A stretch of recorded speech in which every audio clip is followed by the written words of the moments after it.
These are the people who stand on the grave of Martin Luther King Jr.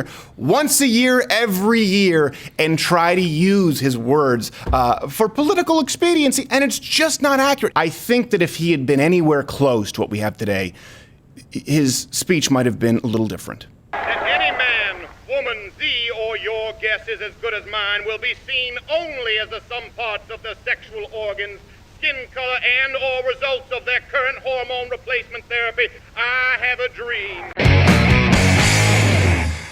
Question of the day. What do you think, given the information, Martin Luther King would have thought of the modern social justice movement? That includes everything: intergenderism, LGBTQAIP, Black Lives Matter.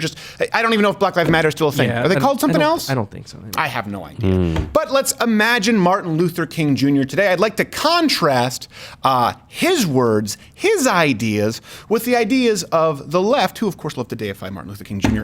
Today. And by the way, before I go on, before you get into the comment section, I understand it's important to separate the ideology, the ideas, the isms from the man. Okay? I get it. He was flawed, serial philandering plagiarist, might have done crack, but that's not what we're talking about. Everybody was doing crack. Still, who among us?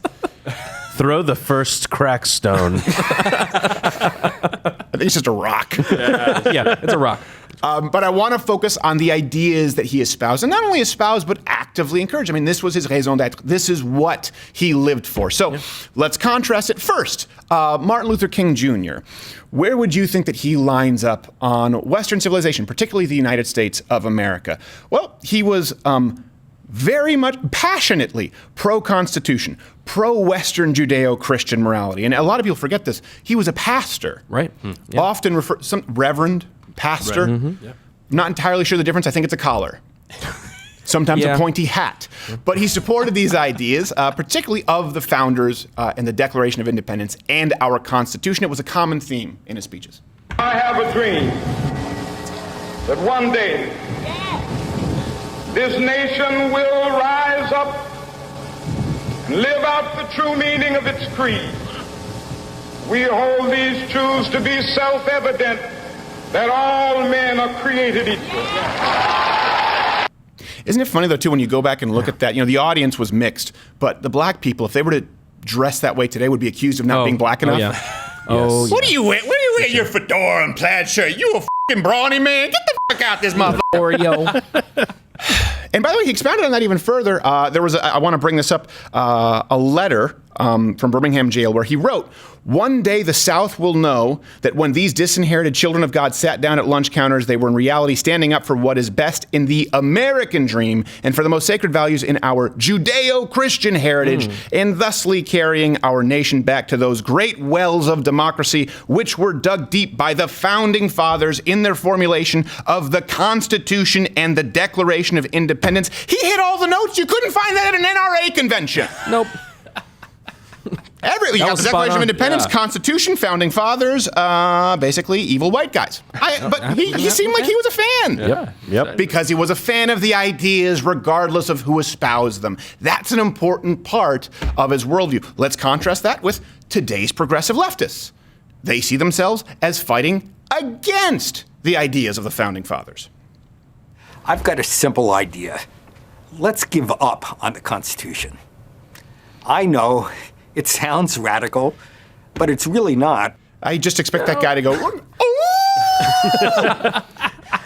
He's mid-transition. and his nails to grow, and then to make a crappy Redux with Benicio del Toro and Anthony Hopkins. Didn't work. Yikes. No. It was, werewolves were ruined by that fruitcake in Twilight. They're no longer scary.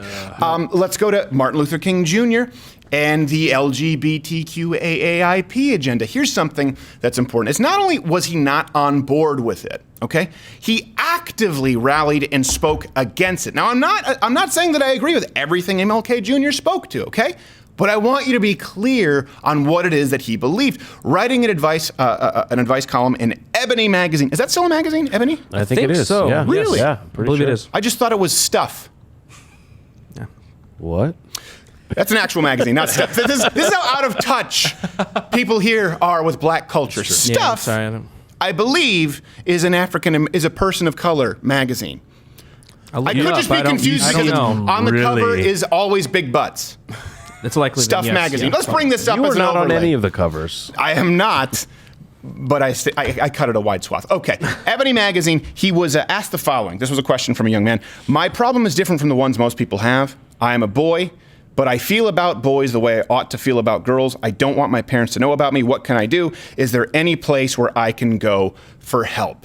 And you know what? Listen, you go back contextually, that's kind of a sad letter to read. Someone who feels like they can't actually be comfortable in their own skin. Here's the response from Dr. Reverend Pastor Martin Luther King Jr. I don't think he wore the collar. Your problem is not at all an uncommon one. However, it does require careful attention. The type of feeling that you have towards boys is probably not an innate tendency, but something that has been culturally acquired. Your reasons for adopting this habit, like it's smoking cigarettes, have now been consciously suppressed or unconsciously repressed. Therefore, it is necessary to deal with this problem by getting back to some of the experiences and circumstances that lead to this habit. In order to do this, I would suggest that you see a good psychiatrist. Holy sh**. Wow. Cancel. Who can assist you in bringing to the forefront of conscience all of those experiences and circumstances that led to the habit. You are already on the right road toward a solution since you honestly recognize the problem and have a desire to solve it. He was one step away from Mike Pence dipping people into shock therapy like Shutter Island. So contrary, by the way, to this comparison made between civil rights, which existed historically, and the modern LGBTQ AAIP movement, Reverend Dr. King, he believed that there was a difference between discrimination based on one's inherent skin color and the plight of those who prefer different sexual friction. A black man being, this is how I would put, a black man being hosed down at a diner, used as a German Shepherd's Schützen training toy, may not be comparable to this guy's plight not being allowed to take a dump in the little girl's room. I think it's important to notice that there's a little bit of a difference. On the one hand, right, we have leftists today, they see gender, sexuality, race, everything else as being inextricably linked right through this idea of intersectionality. Intersectionality refers to the reality that we all have multiple identities that intersect to make us who we are. It also gives us a way to talk about oppressions and privileges that overlap and reinforce each other. This term dates back to the 1980s and legal scholar Kimberly Crenshaw. Okay, this is why leftists believe that you can't be against racism without pushing every other agenda up and including the radical transit. It's all part of one package with them, one tiny inverted duct tape package. I want to make sure that just we understand, because this is the jumping off point, and people invoke the name of Martin Luther King Jr. and they make films about him, but they gloss over the truth as to what he stood for. Yeah. And I know some of you may say it was that point in time, right? If he were alive today, he would have a different viewpoint.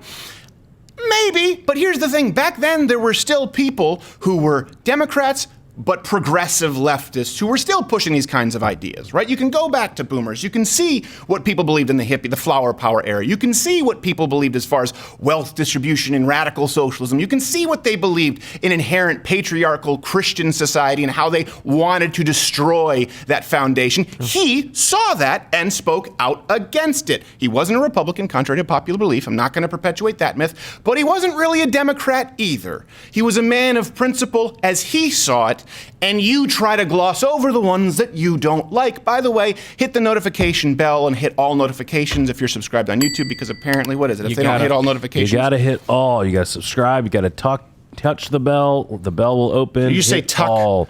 You say tuck. Well, the duct Freudian tape threw slip. me off. If you were to do the tuck, and I prefer the helicopter tuck. It's a party trick. My wife loves it. And of course, join Mug Club, ledwithcutter.com/mugclub. That's what allows us to continue. This is something else that's really important. Obviously, I think many of you know this, but you may not understand the context.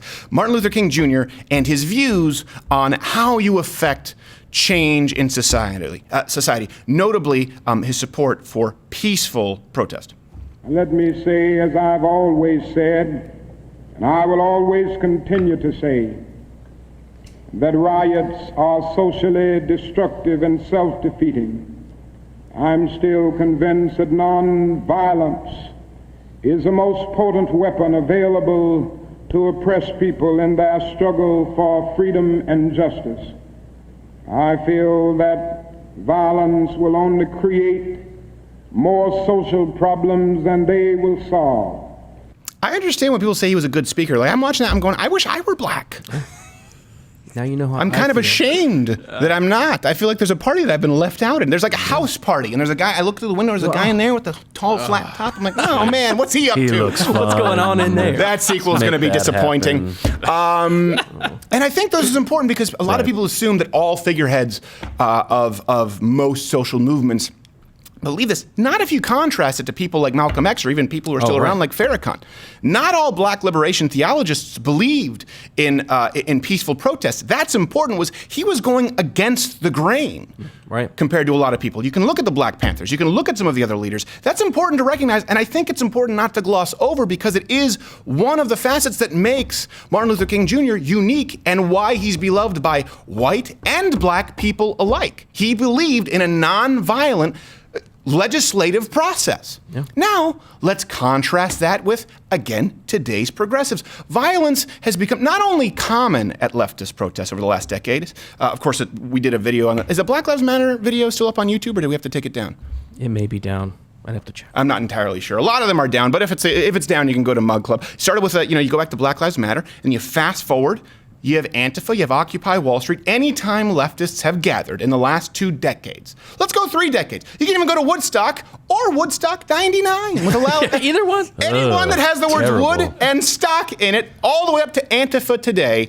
Violence isn't an exception. It tends to be the rule.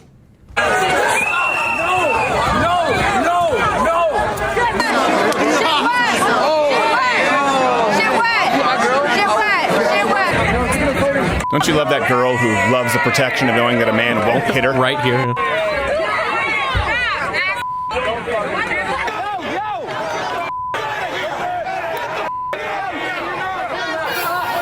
Jeez. Oh gosh, it gets my blood boiling even watching this. I hate that so much. How long is this clip? At least 10 more seconds of this.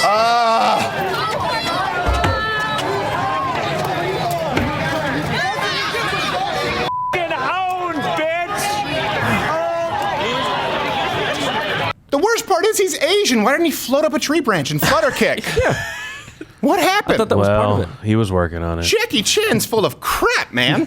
So let's do a little thought experiment, because this is what really bothers me. You have some people who say, well, the right's been hijacked by the far right, and, the left is most people are in the middle, and you have some radical leftists. You hear this a lot. Like, people talk about the social justice left and the anti-free speech, but that's not a big percentage. You're strawmanning. Okay, Martin Luther King Jr., all right? Let's put him side by, he's column A. Column B is every single one of the currently left, I think, 1,900 candidates for the DNC on a national platform. Where do you think they would agree? All right. LGBTQAIP agenda. Nope. Okay. The importance of family being the central building block of Western society. Nope. Okay. The Constitution, the Founding Fathers, the First Amendment, the Second Amendment. Nope. Okay. How about the idea of equal rights and viewing people on the, seeing them through the content of their character rather than the color of their skin? Nope. That goes against intersectionality. That goes against identity. Name me one issue where Martin Luther King Jr. and Debbie Wasserman Schultz or Elizabeth Warren or Bernie Sanders or Cory Booker's not any. Who's in anymore? He's out. Take your pick. One where they would line up. One where Martin Luther King Jr. would say, that's my pick, let alone the roster at MSNBC or CNN or Think Progress. You tell, what, is it they might support a slightly higher tax? Is that it? By the way, slightly higher tax meant a little bit of a different thing, even if Martin Luther King Jr. supported it, compared with Bernie Sanders, 90% would be a good thing. So again, you can't even get into economics and say they would line up. Something else that I think is pretty important, again, because this is why we praise Martin Luther King Jr., but it's not what today's left wants, where he stood and how he espoused and really communicated effectively. This is why it was so inspiring. The idea of focusing and aiming to achieve unity versus division. I have a dream. My 4 little children will one day live in a nation where they will not be judged by the color of their skin, but by the content of their character. I have a dream. But that almost sounds like he's really taking his responsibilities seriously as a dad. So what did King Jr., I should say, King Jr., thinking King, was it the guy who nailed? No, we're still on Martin Luther King Jr. Stay with me, okay? Junior. More recent. He wanted Americans to be united. Okay, fine. Wanted to be united under what? Under race? Under economic justice? No, he wanted us to be united by ideas and values as opposed to being divided by race. And back then, yeah, there were some white people, terrible white people, who still wanted to divide people by race. That switched a little bit today sometimes. But what ideas under which did he want to see us unified? Those espoused by the Constitution and Declaration of Independence, the, according to him, exact words, Judeo-Christian ideas that founded Western society. He believed most important, above all, was not race, was not sex or gender, when sex is no longer a thing, but we need to share the values. And if you think you need to fill in the blanks, he filled in the blanks very clearly as to what those values were. Again, compare it with any modern DNC candidate or leftist journalist. Send me your comments. What do leftists want? They want people to be, and I'm speaking in some generalities, of course, because I have to save time, but again, I think it's pretty fair if we use the entire DNC roster. It's a fair generalization when they all think pretty much the same, except one believes in a slightly higher tax bracket and the other believes in an astronomically higher tax rate. The left wants to have people viewed exclusively through the prism of race, sex, when that doesn't work, gender, make one up, make up 54 if you want, white privilege, male privilege. They want to identify people, which is funny to me because we're not allowed to, according to the leftist rules, make jokes about intrinsic characteristics, right? They don't want us to make jokes about race, jokes about sex, jokes about gender, jokes about cultural differences, but they want you to recognize people exclusively. They want you to put them in your filing cabinet, in your manila folder, and categorize them exclusively by race, gender, sex. Here you go. You know what? White privilege. You've become familiar with the phrase. You hear it on the show a lot. It's somewhat of a cultural flashpoint, certainly during the Trump era. Debates about race, class, politics, culture, they're all intensifying. So it is in that environment that comedian Chelsea Handler comes to the show tonight. What surprised you most? The inability for white people to admit to white privilege, because what I think I've discovered, I think I read a line somewhere that said equality to those who've had it feels like a loss. So, like, if you admit that you are a beneficiary of white privilege, that means to a lot of people, I have to start sacrificing things and I have to give something up. Okay, couple of things. Lest you think I exaggerate, the leftists, they've actually made up worksheets to calculate your exact amount of privilege. That's how serious they are about it. But she just said, it feels like a loss, and so people, you might have to give up something. I understand that. At some point. I understand it in 1964, right, where there wasn't equality. If you're looking before the Civil Rights Act, the Voting Act, I understand that perhaps to some racists who met on the weekend with hoods, horrible people, understood, right? Let's make sure that we condemn them roundly. I understand they maybe thought it was a loss. But in, I don't want to say 2020 or 2019 because I'd kind of be cutting my argument short here a little bit. The last 4 decades where we've had equal rights, what do we need to give up? This is something I don't understand. When Chelsea Handler says it means you might have to give up something. Okay, so let's just go with 2020 to simplify it for you, Chelsea, because I understand you read a line somewhere once, as you said on Chris Cuomo. Very technical. On Chris Cuomo's show, factual. I should say. What do I need to give up? What do white people as a group need to give up? And how would that improve black lives? What do we need to give up? Even lower expectations on SAT scores? Even more quotas in job placement and at colleges? What could white people or males, if we're talking, or straight people, cis people, what could they give up in 2020 that would help the supposedly oppressed minorities? The point is, when everything is equal, which is what we have now, there's no longer anything to give up. You're just trying to now create an inequality to right the wrongs of the past. And that was a worldview that Martin Luther King Jr., if you read his writings, beyond a line somewhere at some point, Chelsea, that you would see he clearly advocated against. Does it sound reductive? Good, that's because it is. Because these are the people who stand on the grave of Martin Luther King Jr. once a year, every year, and try to use his words for political expediency. And it's just not accurate. And it's one of those things, it just shows you how much the media has been carrying the water of the left, because all that would be required to debunk it is for people to listen to the whole speech, to read writing from MLK Jr., any writing, read any of his advice columns, read any of his dissertations. Some of them are plagiarized. I know we're not talking about the man, but the point is the values, any of it, and you would go, oh, of course, these people have no idea what he was about. A lot of people do ask if, and we do have to wrap up, if MLK Jr., if he were alive today, would he be a Democrat? Let me know what you think. I think that if he had been anywhere close to what we have today, his speech might have been a little different. I have a dream that a man will not be judged by the color of his skin, but exclusively by the color of his skin. I have a dream today that any man, woman, thee or your guess is as good as mine, will be seen only as the sum parts of their sexual organs, skin color, and or results of their current hormone replacement therapy. I have a dream. I have a dream that a man will not be admitted to college based on the quality of his test scores or performance, but by a purely race-based bell curve, and that one day not a single Chinaman's face will darken the hallways of Harvard. I have a dream today. Hey, if you like this video, be sure to subscribe. If you're already subscribed, hit the notification bell, hit all notifications. We have new videos that go up every day, as well as, of course, an entire show not available on YouTube at louderwithcrowder.com/mugclub. If you did not like this show, please comment below and address your comments to Gerald. Be sure to do that. Also, his Twitter